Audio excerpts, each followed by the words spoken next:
Okay, welcome, ladies and gentlemen, to the We're Having a Good Time podcast.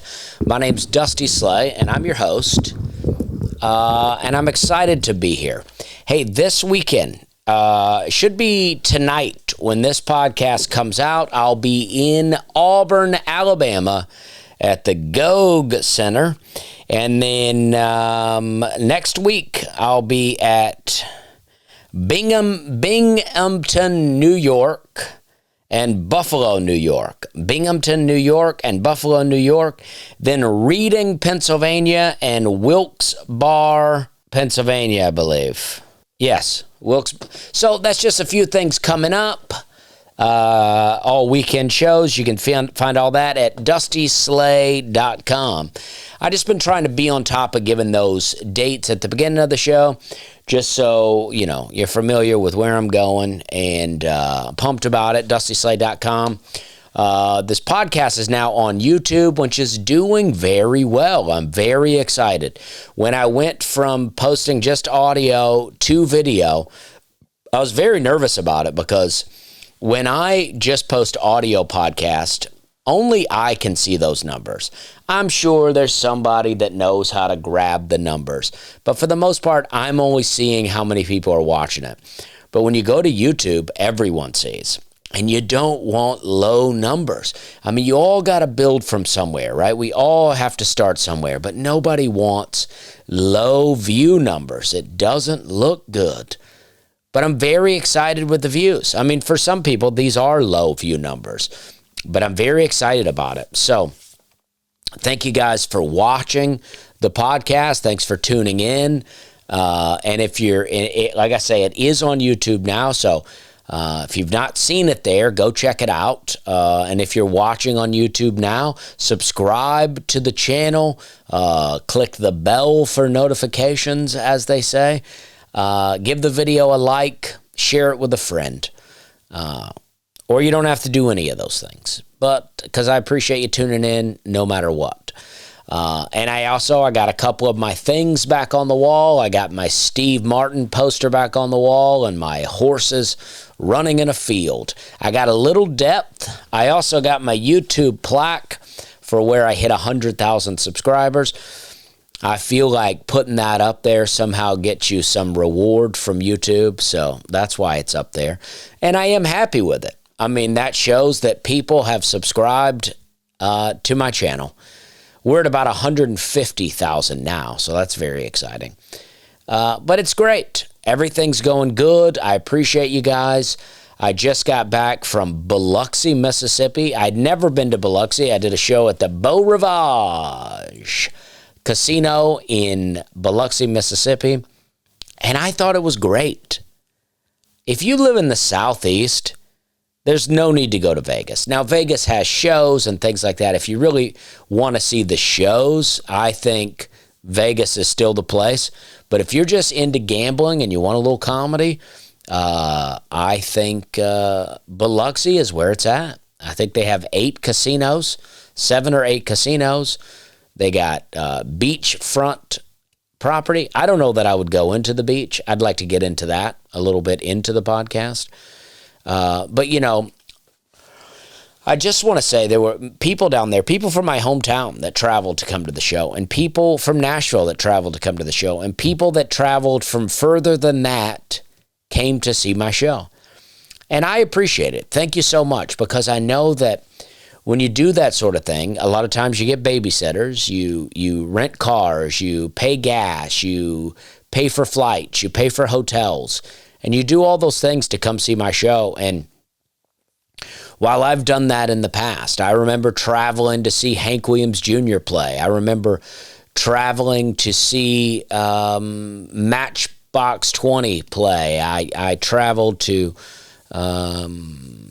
Well, I didn't do it a ton, but I remember doing it. I traveled to watch wrestling events.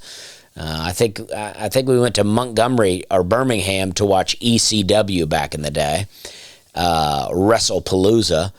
I traveled to Columbus, Georgia many times to watch wrestling.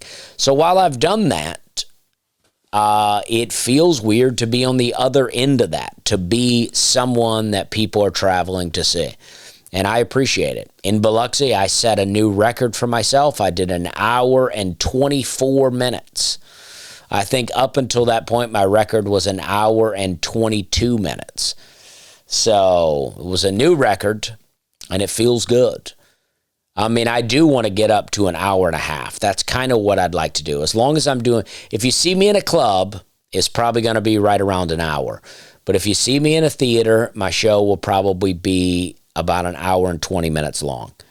Now, I'd like to get to an hour and a half. That ultimately my goal. So, at some point in life, when I'm an older comedian, I think the thing to do would have one person do 10 minutes in front of me, and then I do the rest. My goal would be to do, an hour and hour and a half and have someone just do 10 minutes on the show. And then they just be a long show like that. I heard that, there were various comics that did that sort of thing. Some that were doing 2-hour shows. And I guess depending on the size of the show, that might be something to look into as well. I just like it. I mean, I sometimes I find it hard to start the show. Starting the show is the hardest thing. Once you're into it, the crowd's already into what you're doing. You've built up a rapport with that particular audience. It's like the hard work is done. Now you're just telling jokes. Now you're just having fun. So that's what I like doing. And I really had a lot of fun in Biloxi. Like I say, I'd never been, but I had a lot of fun. My friend from Nashville was down, him and his wife. I had a friend from Auburn and her husband, and a couple of my Opelika friends were there. And it was cool. We all hung out after. Connor Larson opened for me. Very funny. Connor always does a great job. Very funny guy. It was awesome. But I wanted to talk about, let's just start with this. I want to try to get back to the Mississippi thing. But I posted this last night on X, and I just had this thought. And people responded. I got a lot of response on Threads and on X. I am officially now calling it X. It's been long enough. Twitter's never coming back, I don't think. Twitter's gone. So I posted last night, I said, basically, I don't remember exactly the question, and I'm not going to pick up my phone to read it. But this is basically my thought.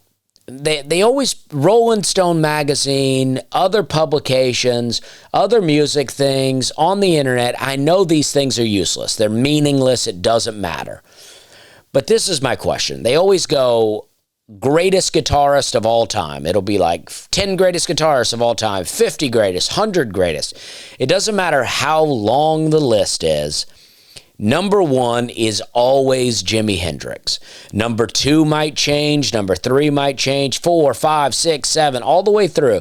There might be someone who played guitar in the 1930s and then someone who put out an album last year makes the list.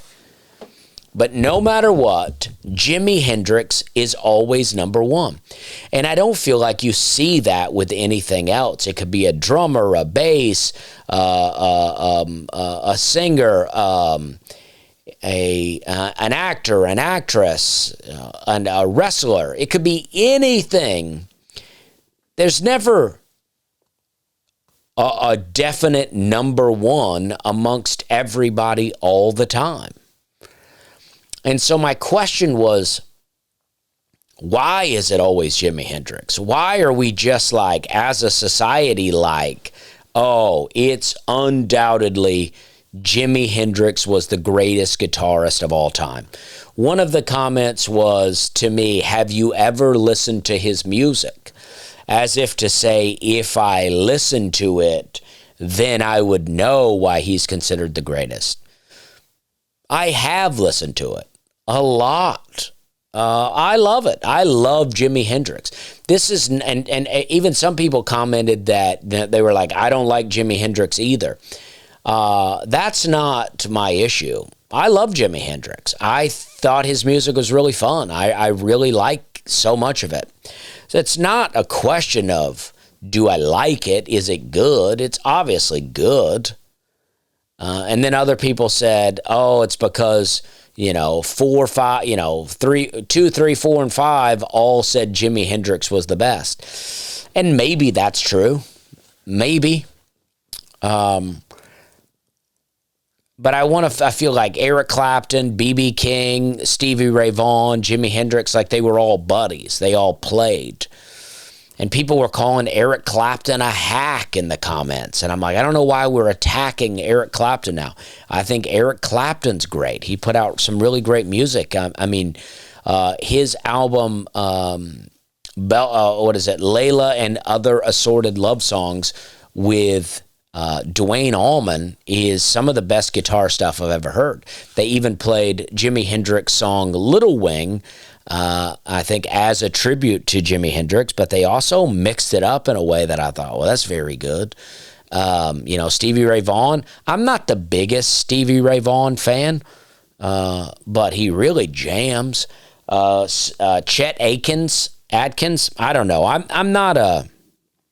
This guy's obviously very good, but my friend Stormy Warren, Chet Atkins, my friend Stormy Warren chimed in and said that he's the best guitarist of all time, hands down. And I listened to it. He's very good. There's a guy, I'm sure I'll mispronounce it, but it's Paco de Lucia. And I listened to that today. Never heard of him. Listened to it today. Really great. I loved it. But it's not this distortion type music. But I just wonder, if you're watching this on YouTube, comment what you think, why you think this is. Other people said, and this is the most satisfactory answer, it's because they said up until Jimi Hendrix, this seems to be the answer. Up until Jimi Hendrix, guitar was played a certain way, and Jimi Hendrix changed the way guitar was played.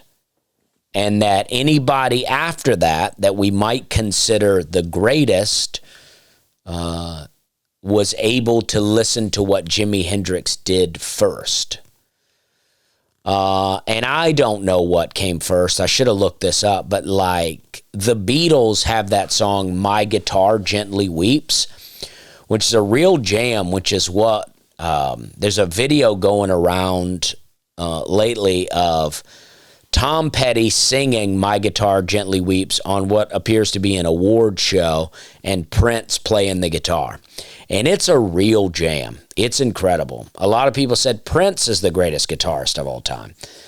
And maybe there is no greatest of all time. Maybe there's no way to quantify it.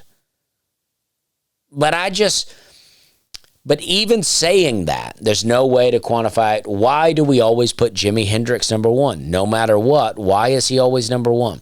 I just always find that weird. Anytime there's a new list that comes out, I used to be very interested in the list because I think it's fun. I like music. I used to really love Rolling Stone magazine. To get into Rolling Stone, in my mind, 20 years ago was like the biggest thing you could do. It's amazing how media changed. I did, a Rolling Stone podcast this year, not long ago, and I think it was an article. I don't know if the podcast ever came out, but I know it was an article. I don't know if it was actually printed or just on the website, but it was fun. It was nice to get, and I was happy they asked me to do it, but it just feels like it definitely doesn't have the impact that it once had. I mean, if I'd gotten a Rolling Stone article in 2005, I'd probably be the most famous comic going right now. Not that that's what I want. I just think it's interesting how the landscape changes all the time. Like, it almost like, because Rolling Stone has gotten so political that they've almost devalued themselves to where it's like you're the experts on music, but now that music just seems to be dominated by the recording industry and record labels, and maybe it's always been like that, but it just seems like nobody cares what Rolling Stone has to say. That's why it's so dangerous to get into politics. As entertainers, as artists, when you want to talk about politics and who you like, it's just like nobody cares. They just want you to entertain. Just be an entertainer. You're not, and I know I get on here and I talk about things, but this is my own personal podcast, and I guess it's their magazine too, but I don't talk about politics. I talk about religion because I believe that we should all believe in Jesus, believe that Jesus saves, and that's how we get to heaven. That's how we help each other, is turning each other on to Jesus. That's how we stop being violent towards each other. That's how we stop being mean towards each other, is we just believe in Jesus. We accept Jesus into our lives, and then we all become better people as a byproduct of that. Does that mean you become a good person? Not necessarily, but you become a better version of who you are prior to that. Like if you're just an awful, awful person and you accept Jesus, maybe you become just the best. Or maybe you're just better than you used to be. But I just think that's important. But so many of these political things, it's like it's all theater. You know what I mean? And it's just not worth ruining your brand over. And I think that's what they've done to an extent. While there is still very cool people that work there, and the people that filmed the podcast for me were very nice, and we had a great time, and we just talked comedy and music and things like that, and it was great. But a lot of that's been clouded out by other things. But my point is, I love to read these lists. And so whenever a new guitarist one comes out, I like to look at it because I like to see who they're throwing in the mix, because I'll learn about new guitarists and I'll go and listen to them, and it's usually music that I enjoy. But no matter what, it's always Jimi Hendrix number one. I think at this point we should retire Jimi Hendrix from list, accept that he's the greatest, retire him off list, and just see who else could earn that number one spot. Because if no one, like if he died, I don't know when he died, but let's say the late 60s, early 70s, let's say 1975. That means there's been 50 years that have gone by and there's no one better. I think that's enough time for us to say, you know what, we're going to basically retire the Jimi Hendrix jersey, and he's no longer going to be on the list. That's what I vote for. And if you've not seen that video of Tom Petty and Prince playing the song My Guitar Gently Weeps, go see it. It's pretty awesome. I love Tom Petty. Tom Petty's one of my favorites of all time. I made the mistake of programming the channel, the Tom Petty channel on Sirius XM. Sirius XM I love. I think it's the best way to get music now, other than like your own streaming devices. But what I mean is your own streaming devices, you pick the music that you want to listen to, and that's very nice and that's great. But what I like is the randomness of just putting on a channel. But I made the mistake of putting on the Tom Petty channel, and then I just listened to it all the time, and kind of ran it in the ground for me. He doesn't have a ton of stuff out there, and it kind of ran it into the ground for me. But it's really great. I got a Tom Petty song I want you to check out. It's on my Dusty Slay's country radio list on Spotify. And I don't know if it's really country, but it's called Crawling Back to You. And it's off the Wildflowers album. It's so great. Tom Petty, Crawling Back to You. It's one I never listened to. I never listened to it. I found it, and I love it. But the Sirius XM is great for just listening to like radio, like we used to listen to radio. It's really great.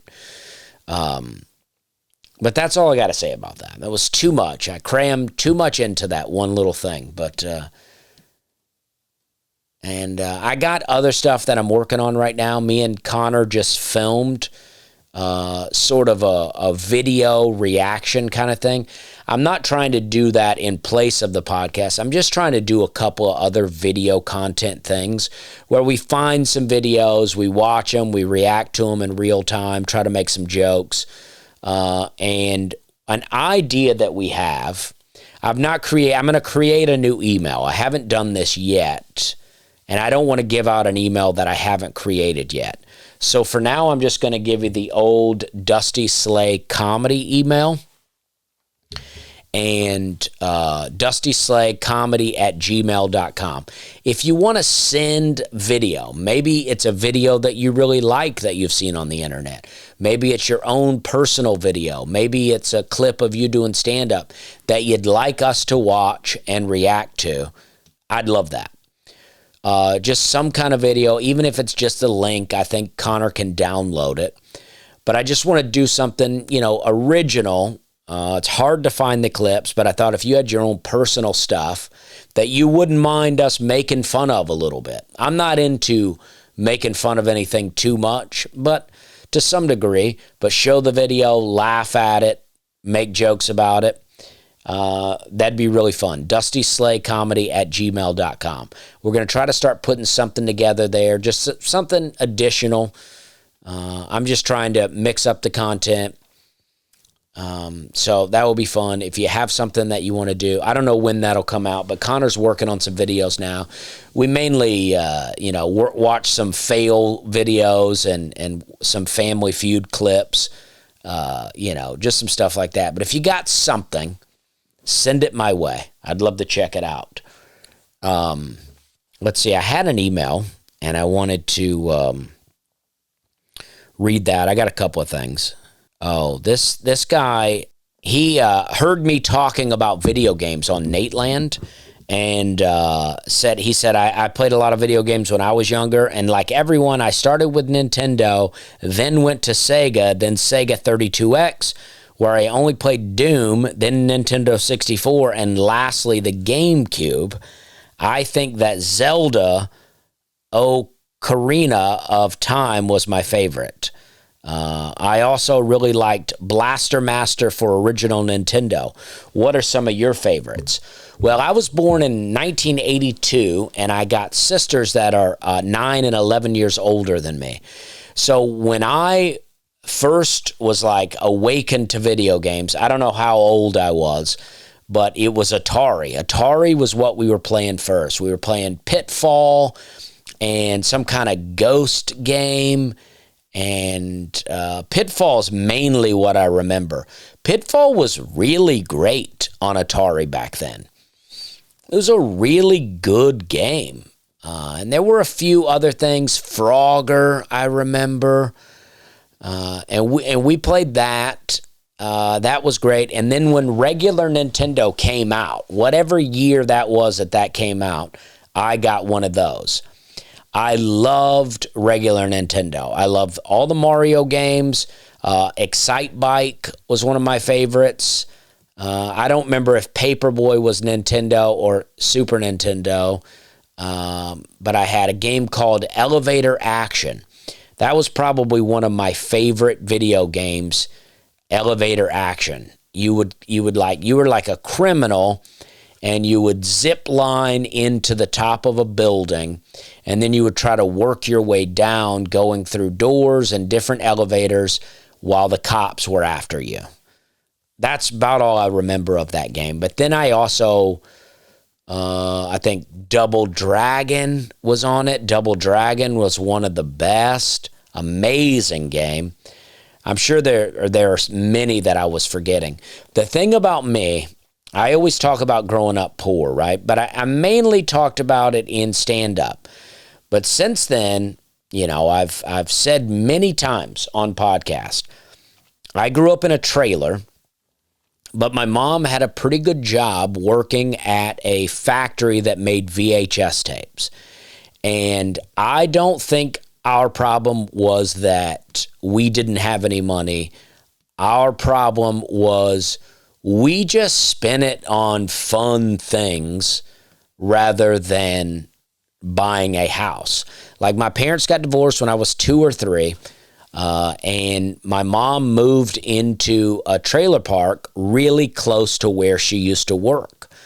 And then she never got remarried from that, so she was a single mom, and I think she was making pretty good money. And she, my opinion, she just looked and said, well, I'm making this much money. If I just stay here in this trailer, I have a good bit of money to spend on just enjoying my life. And that's what we did.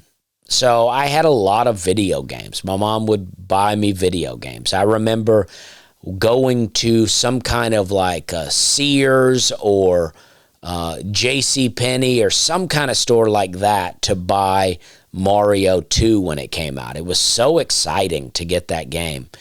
And what a weird game it was. And then Mario 3 was unbelievable. You get the raccoon tail. Gosh, that was a great game.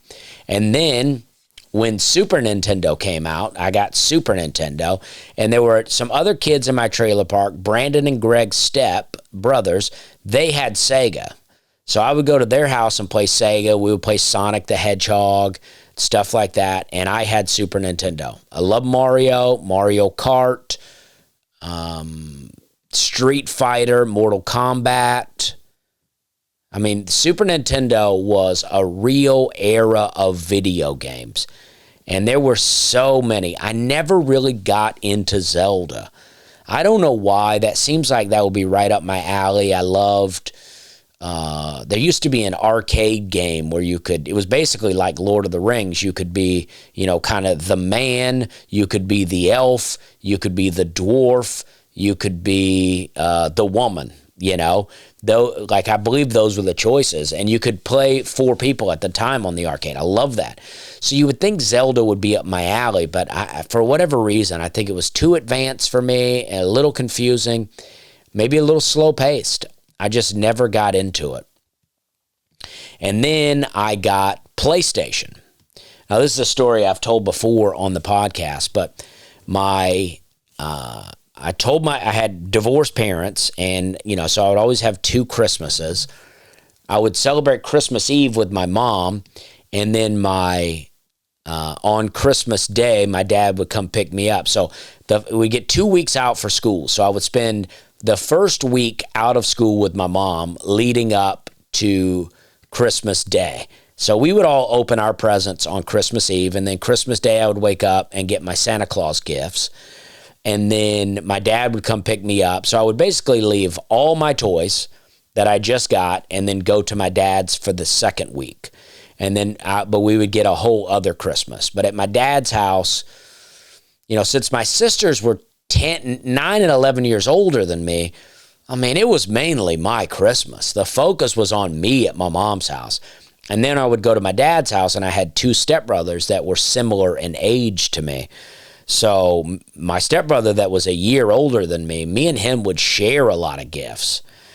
So I remember the Christmas that the PlayStation was coming out. I told my mom that I wanted a PlayStation, and I told my dad I wanted a PlayStation.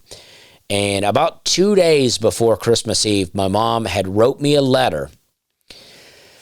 And she gave me a present to open, and in the present was a letter that she wrote, and she was saying that she knew I really wanted the PlayStation, but she couldn't afford the PlayStation, so she hoped that these gifts would be okay. And it was 2 video games. Both for Super Nintendo. One was Wario's World, and the other was Zombies Ate My Neighbors, or something like that. And the Zombies game was awesome. It was an emotional moment. Me and my mom hugged, and everybody was emotional, and I told her that, yes, this is fine. I love these games. I hated Wario. Wario was not a good game. I don't know if I understood Wario. But Zombies Ate My Neighbors was great. I was having a blast playing that game. And then on Christmas Eve, my mom goes, hey, I got a present for you to open. And when I opened it, it was a PlayStation. And I went nuts. I was like, this is so exciting. It was exciting. It was emotional manipulation. But yes, it was exciting. and it made me appreciate it. So then I go to my dad's, and my stepbrother wanted a Sega for whatever reason. Sega was fading out. We always had Super Nintendo at my dad's, and now Sega was fading out. Ooh, another highly anticipated game for Super Nintendo, Donkey Kong Country. I don't know. Who remembers that? When Donkey Kong Country came out, it was wild. It was a highly anticipated game and well worth it. I really, really liked it. I had a game, I think me and my stepbrother had a game called Jordan versus Bird. It was great. We had, Tecmo Bowl. Maybe that was regular Nintendo. We had, so good. That was the finest era in gaming. The finest era in gaming. But after Super Nintendo, what was coming next was Nintendo 64 and PlayStation. I had seen PlayStation at Walmart, and that's what I wanted. I was like, this is the future of gaming to me, and this is what I want. My stepbrother wanted a Sega. I didn't understand it. I couldn't understand it. Sega was the old system. It was fading out. Why he wanted this, to this day, I don't know. But so I had just gotten a PlayStation at my mom's house. I was just excited as I could be. I played it for one night, and then my dad came and picked me up and took me to his house.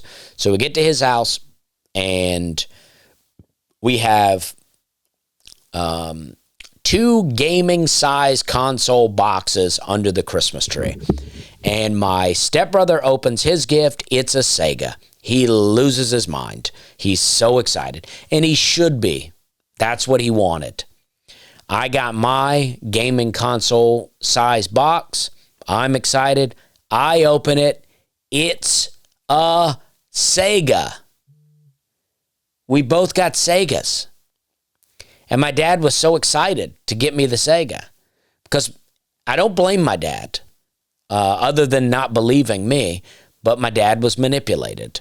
I think my stepbrother wanted the Sega, and he told his mom that he wanted it. And so his mom, this is speculation by me, but his mom made up a thing and told my dad that, they thought the PlayStation would be a good idea, but since it was in CDs, the CDs were getting scratched, so everybody was writing off PlayStation. PlayStation was out.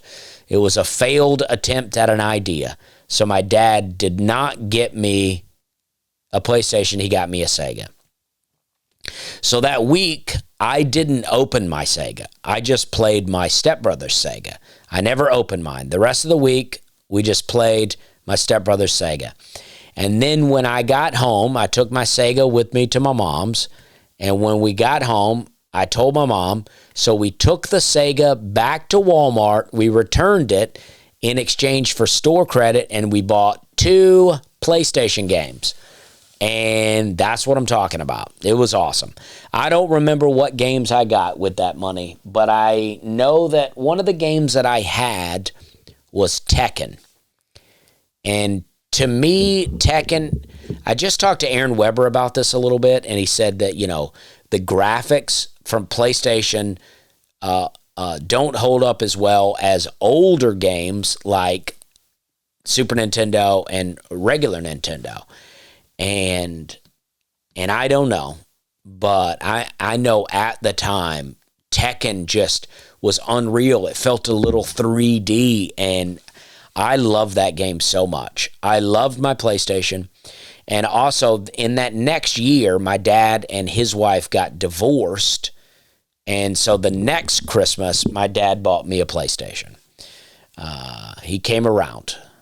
But the PlayStation was great. And then that was really it for me. That's really where I jumped off. I never got Super Nintendo. I did have friends that had Super Nintendo or Nintendo 64. And I actually had some friends that were, they sold weed, and their house was a real weed kind of hangout after high school. And we would go over there and smoke weed, and they had 4 controllers, and they had Nintendo 64, and they had GoldenEye, which I was never very good at, but it was a fun game. obviously one of the greatest of all time. They had Mario Kart, and they had a WWF, that's what it used to be called, WWF Royal Rumble that you could do 4 controllers on. And they had Smash Brothers. All great games. I played them. I had another friend who had a 64, and we played that a bunch. 64 was a great system. I just made the transition over to PlayStation. And then after high school, when I was living in my trailer and we were doing a lot of partying, one of my roommates for a time, or friend, I don't remember how it worked out, but he had a PlayStation 2, and he left it at my house, and we would play that a bunch. We would play PlayStation 2 a bunch, and Grand Theft Auto 3, one of the greatest games of all time. And then later, I bought a GameCube because I really liked The Sims. I played The Sims on computer, and then I bought a GameCube, and I played The Sims on GameCube. And then before I moved to Charleston, someone broke into my trailer. They stole my GameCube and did not steal The Sims. That's how much the thieves didn't like The Sims. They didn't even bother to steal it. They just stole my GameCube and my weed pipes. And then I tried to take The Sims back to Walmart, and they wouldn't take it because it had been open. So I took it to Office Depot, where my mom worked at the time, and we shrink wrapped it. I don't know how you would say it, but we put shrink wrap around it. And then I took it back, and then they took it back. Walmart took it back once I had shrink wrapped it. Because I wasn't trying to, rip Walmart off, but my system got stolen, so I wasn't going to buy another. And then I'm going through the whole history here. And then when I moved to Charleston, when I moved to the Sergeant Jasper, I bought an Xbox, partly because I wanted a DVD player. And then I thought playing some video games would be fun. I didn't have a ton of friends at the time. So I bought the first Red Dead Revolver and a game called Manhunt. And I really liked those. I had a lot of fun with that. But as I was 21 at that time, and as I started getting into drinking and partying and having friends, I stopped playing games. And I've basically never played games again. I did play the computer game Age of Empires. I played that probably up until about 2006. I had that Age of Empires 3. I had that on computer, and I liked that a lot. I like that game so much that I'm tempted to buy a PC, because I'm all Mac now, but I'm tempted to buy a PC just so I can play it. But I've said that for about 10 years, and I've never done it. So I don't know that I ever will, but I really liked it. And that's it. 2005 was about where I cut off video games. So that's 20 years ago. Now, I played them here and there. I stayed at a kind of a sort of a comedy condo one time in Seaside, Florida, doing some shows. And one of the guys that lived there had a PlayStation 2 or 3 or 4, I don't know what number we're on now, and he had the latest Grand Theft Auto game, and I remember playing that. And then when I got home, I was living in the Rat House, and one of my roommates had one, and I got him to leave it in the living room so I could play that game. And then I sat alone in there and played that game for a couple hours, and it got pretty dark. And I got sad, and I go, all right, that's it. So that's my whole history with video games. And I wanted to talk about the Mississippi River. And then I got one other thing I want to talk about. I saved that on my computer and not on my phone. So I won't have the details that I need. But Mississippi has a beach. They have oceanfront property. They have the beach. But you never hear anybody talk about getting in the ocean in Mississippi. I never hear about people going, yeah, I took my family to the beach of Mississippi. And I'm not making fun of Mississippi here. This is just never something I hear.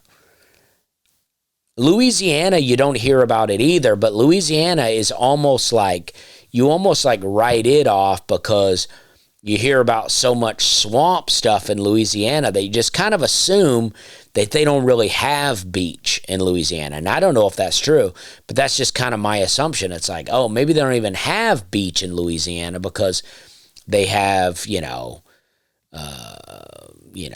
lot of swamps and Everglades or whatever. But you do hear about beaches in Alabama. Like, I go to the beach in Alabama. Dauphin Island, Gulf Shores. I think they're beautiful beaches. I really enjoy them. And then I realized this trip why that's the case for Mississippi. It's because the Mississippi River ends at the ocean in Mississippi. And in Louisiana, for that matter. And I just was thinking about that, and I was like, whoa, that's extreme, because the Doobie Brothers have the song, whoa, black water, keep on rolling, Mississippi moon, won't you keep on? And I assume they're talking about the Mississippi River, and black water, and it's just a really muddy river. There's a lot of songs about it.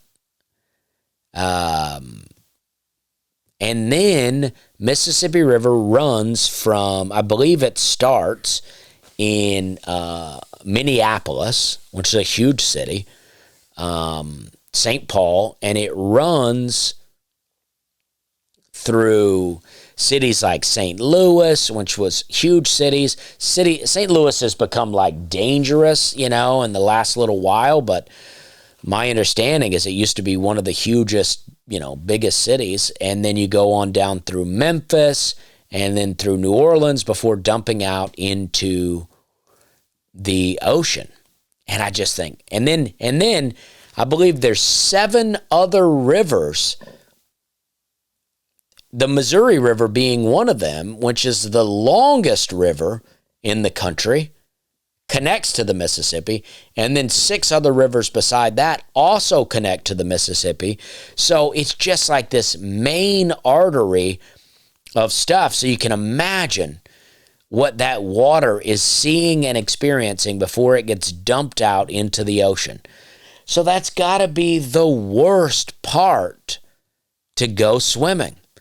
I just think what a dirty spot to go. And it's unfortunate for Mississippi. And I don't know why I wanted to talk about that. I just thought I would have so much more to say about it. But just think of all that sees. Some people believe, I get into some real TikTok wormholes sometimes. I've not been doing much of it lately, but I do get into some stuff. Some people believe that America is like the biblical lands. They believe that where we're at now is where all the things from the Bible took place. I'm not saying I believe it. I'm just saying this is a theory that's out there. And that the Mississippi River is the Nile River. And that the Bible says that the Nile River has 7 tributaries, and that the actual Nile, the river we're calling the Nile now, doesn't have those, and that the Mississippi River does have those. And then you have, cities along the river that are named after Egyptian cities, Memphis being one, which has the 2nd largest pyramid in the world. And then you have, Cairo, which is like Cairo. And I don't know, there's a few others. And I just think that's interesting. I'm not saying I believe it, but I'm also saying I'm not saying I don't believe it. I just think it's interesting. And so I don't know. But the Mississippi River, it's got it's an interesting river. It's runs all the way through the country. And it seems, if you look at a map, I don't know, I'm not studying the history of it, but if you look at the map, it seems to just start at some point. I don't know how that's possible, how a river just starts, but where is even the water coming from? You ever go to Niagara Falls and see how much water is constantly dumping off that river, off that mountainside? Where's that water coming from? Just coming from the earth? Up from the earth? Like the little creek that we have in McMinnville on our property. It just comes out of the mountain. This water just comes out of the mountain. From where? It's wild. Some people believe that we're not running out of water. We're in no danger of running out of water. Now, I guess we could be in danger of our water being completely poisoned. But the water is never ending and comes from under the earth. And people also believe that about oil. I don't believe that oil is fossil fuels. I believe that makes zero sense. The fact that I think that if dinosaurs covered the whole earth and they were covered in a flood and then their bodies decomposed, I think we would have been out of that oil a long time ago. The amount of oil that we use, I think we'd have been done with that a long time ago. They believe that oil is just like the blood of the earth and that it's also never ending, much like water. And I kind of think I believe that blood is, or oil is the blood of the earth. Like the earth is alive. It's not an animal, but it's like alive, and that's the blood of it. I don't know. I just think that's an interesting theory. I like it. Oh, I got another message. I want to read this message. I have another thing I want to talk about, but I got another message. Let's see if I can find this one. I really like this one. I appreciated this one. It says, hey, Dusty, I know you don't care much for dogs, and I just want to, again, state, it's not that I don't like dogs. I do like dogs. I like to pet a dog. I love to see a happy dog. I just think that we're completely out of control with dogs. In the moment you say it, people go, oh, you hate dogs. And then they go, oh, my mama used to say anybody that hates dogs can't be trusted. And it's like, well, your mom's probably in jail. I don't know who your mom is to be like, oh, my mom used to say. It's like, all right, well, let us know who your mom is. Give us a list of characteristics of your mom that make her opinion valid in this discussion. I don't hate dogs. My grandmother used to say that she thinks it should be illegal to sell dogs like that. Because what happens is when dogs are for sale, people make money off dogs, and then there's very little regulation on that. So people just start breeding dogs. And then there's becomes an overabundance of dogs. And then you have these purebred dogs out here, and then nobody wants what we used to call a mutt. And for some reason, one day that term became offensive. That's just what we called a dog where you didn't know what kind of dog it was. It had a lot of different breeds to it. It wasn't a purebred. It was a mutt. And everybody gets mad about that term now. I don't understand that. But I think it should be illegal to breed dogs. I do believe this. And sell them. Because if that were the case, you wouldn't have to adopt these dogs out here. It might be even hard to get a dog. And I think that's where we should be at. There's too many dogs. Everybody has too many dogs. Not everybody has too many, but a lot of people have too many. Okay. And I'm going to continue with this message. I didn't mean to go on that tangent. I know you don't care much for dogs, but I think this was a neat thing to share with you. 5 months ago, I rescued a sad little old beagle out of a shelter. He had a bunch of problems, but is healthier now and has made progress in a lot of different ways. One thing he struggles with is anxiety, specifically separation anxiety.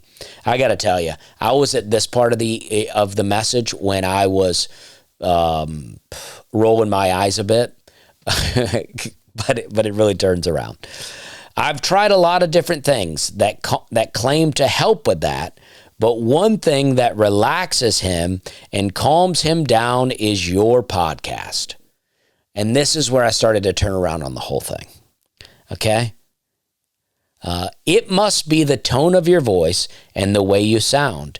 You can physically see him relax and be calm when I turn it on, eventually almost lulling him to sleep. This is what I've always said about this podcast. This is a podcast to fall asleep to. I'm not offended when people say that. I want this to be a podcast you can fall asleep to. He's made progress with not being as scared and anxious as he was when I first got him. But times where something has triggered that fear and anxiety in him, I say, it's okay, you're fine, here, let's listen to Dusty. He hears that intro music and your voice through the speaker and boom, stops shaking and relaxes in minutes. It's a blessing to have found something that helps him. Also, I thought about naming him Dusty when I got him, but I ended up sticking with the name the shelter gave him, Cornelius. LOL. Me and Corny, thank you for your podcast. Well, you're welcome. Mandy, you're welcome. Thank you for that email. And I'm sorry for those tangents that I went on in the midst of reading your message. I appreciate it. That is what I want. And you know what? I do care about dogs. It really bothers me when I think about and I hear about a dog being abused. I really, really hate it. I hate any kind of animal abuse. I'm really against it. I've told the story that when I was a kid, I accidentally ran over a turtle with my lawnmower and I took it to the vet to try to get it fixed. It made me sad. I ran over a snake with my lawnmower not long ago out in McMinnville. I prayed about it. I was sad about it. I didn't want to kill this snake. I hate hurting animals. I went hunting with my dad not long ago, well, years ago. I've never killed a deer. I've killed various animals hunting, but I've never killed a deer. Small things like doves and squirrels and fish. That may be about it. But I've never killed a deer. And I really wanted to. I felt like at some point, I felt like that was a stage in my manhood that I needed to do. And then I was sitting in the woods, I was asking myself, would I even be able to do it now? I'm not against hunting. But because I've made comments about hunting in the past and people have gotten upset with me. I'm not against it. I'm just saying I don't know if I could do it. And it's not that I think it's wrong. It's that I just don't know if I could do it. I don't know if I could do it. That's how much I love animals. But I just think animals are animals, you know? Animals are not humans. They don't need to go everywhere with us all the time. They don't, and people can disagree. Growing up, I would see a man with his dog in the truck. It was fun.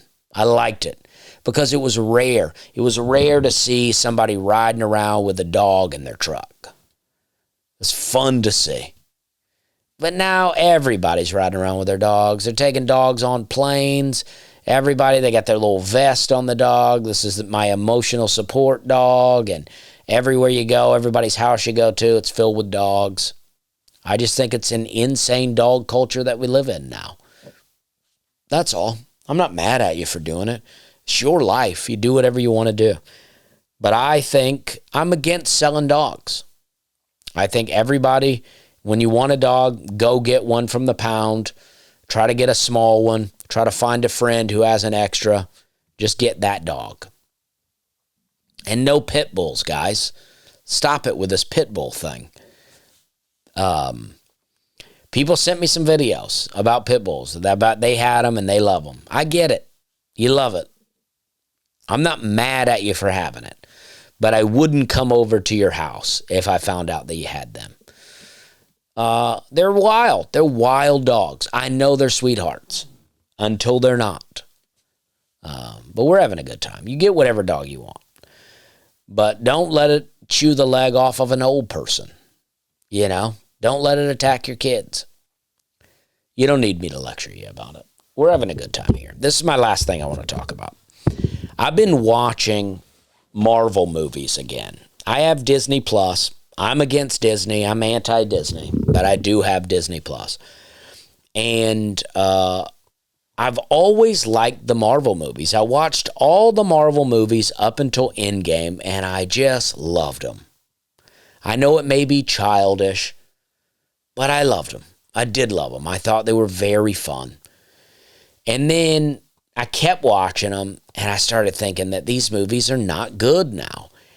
And it made me believe that they were never good and that I was in some childish phase of my life and that now I'm over it, that I have Marvel fatigue or comic book fatigue, as people have called it. And I stopped watching them for a while. And then I went back and I watched that old Ang Lee Hulk.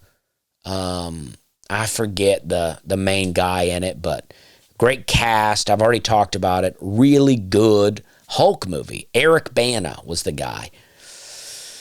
And I loved it. And I thought, well, that's cool. I'm glad. I was like, this is a great movie. And then I went and I watched the Edward Norton Hulk. And it got me real fired up. And I was like, you know what? I'd like to watch all the Marvel movies in order again. So Hulk was not the first. Iron Man was the first. So I got a little out of order there, but they came out in the same year. So I did Hulk, and then I did the first Iron Man. And then I did the first Thor, and then I did the second Iron Man, and then I did Captain America, and then I did Avengers. I did all of those, and I was like, man, that was really great. I really enjoyed it. You know, I do this when I'm on planes. I download movies, and I watch them on planes. I don't really use any of my other free time to do it, but on a plane, I like doing it. And I was like, man, these are all great. And so I thought, you know what? I'm back in now. I'm back in. I'm going to watch one of the new ones. So I went and watched Captain America, Brave New World, with Anthony Mackie and Harrison Ford. And I liked Anthony Mackie as Falcon. I really liked his character as Falcon. When he was Captain America's buddy, I really liked it. And then I watched Captain America Winter Soldier during COVID, and I hated that show. I thought that show really sucked. I thought Anthony Mackie as Captain America, he was just whining the whole time. Such a whiny guy in it. And I was like, jeez. So then I go, and that's why I didn't want to watch Captain America Brave New World, but I watched it, and I thought the same thing again. I just don't like him as Captain America. And you know what else? I didn't like, and Harrison Ford is playing the General Ross character, but he's now President Ross. I don't like him as that. I liked Sam Elliott as General Ross in the Ang Lee movie, and I liked the other guy, whoever the other guy was that played him in the Ed Norton Hulk. I like that General Ross. Harrison Ford, oh gosh, I'm so done with him. He's one of the greatest. One of the greatest. Han Solo, Indiana Jones, The Fugitive. He's one of the best. But he's done now. I'm done with Harrison Ford now. He's not good in this. And Anthony Mackie is not good either. And I don't think it's Anthony Mackie's fault. Because I like him. I don't think it's his fault. I think it's the direction they're trying to take Captain America. He's not a superhero, first off. Sam Wilson, I think is his name. He's not a superhero. He doesn't have any superhero powers. He just has wings and a shield.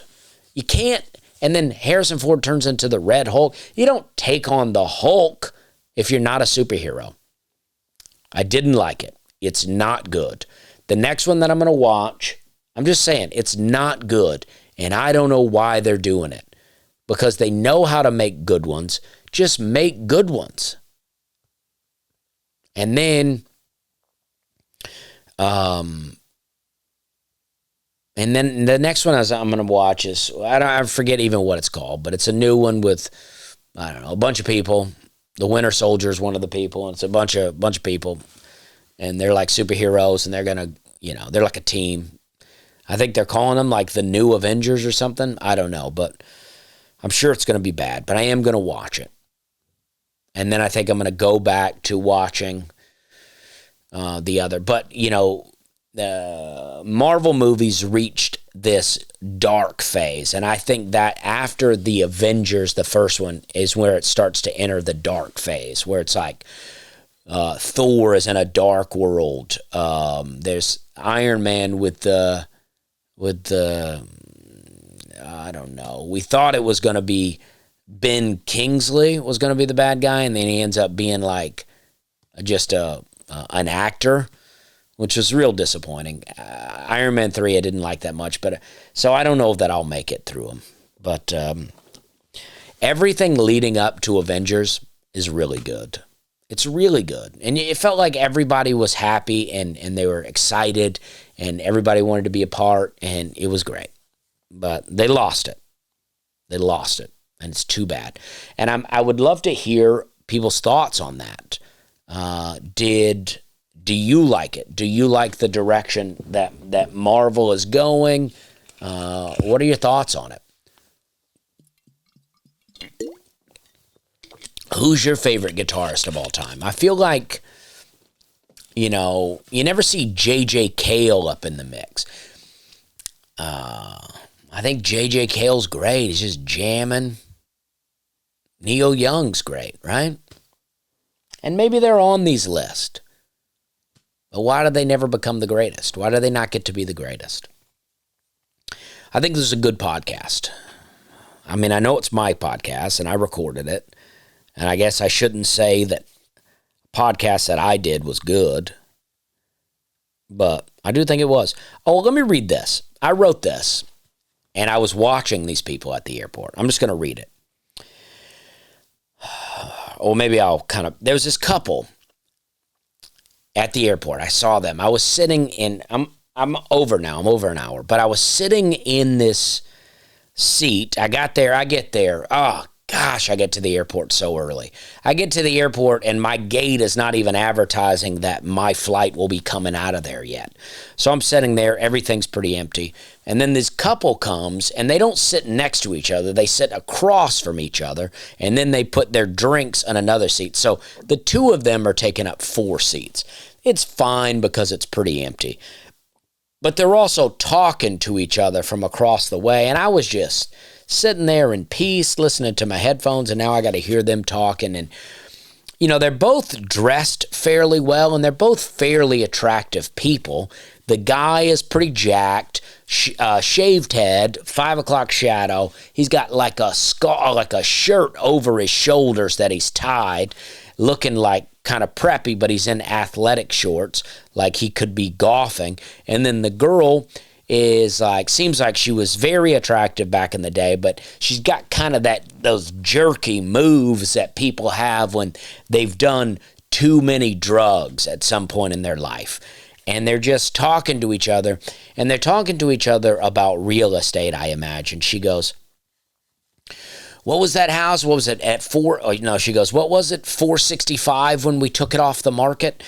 Talking to each other like that, but loud enough so other people can hear.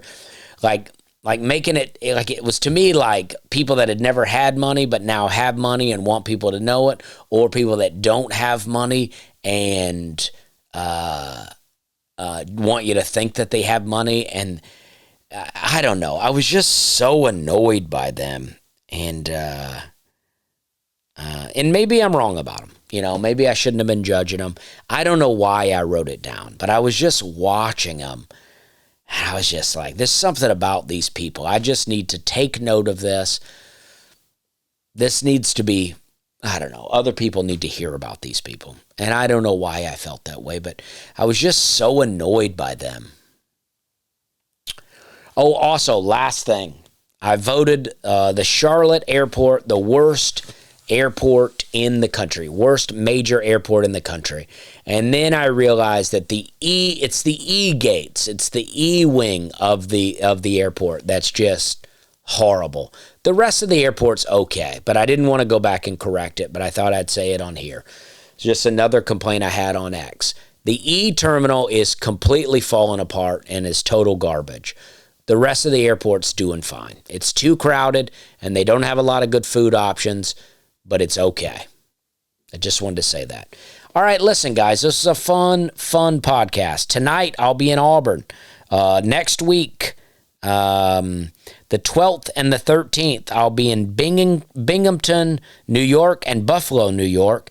And then the 19th and the 20th, I'll be in Reading, Pennsylvania, and Wilkes-Barre, Pennsylvania. And then my last show of September will be at Zany's, September 30th. Thank you very much. We're having a good time.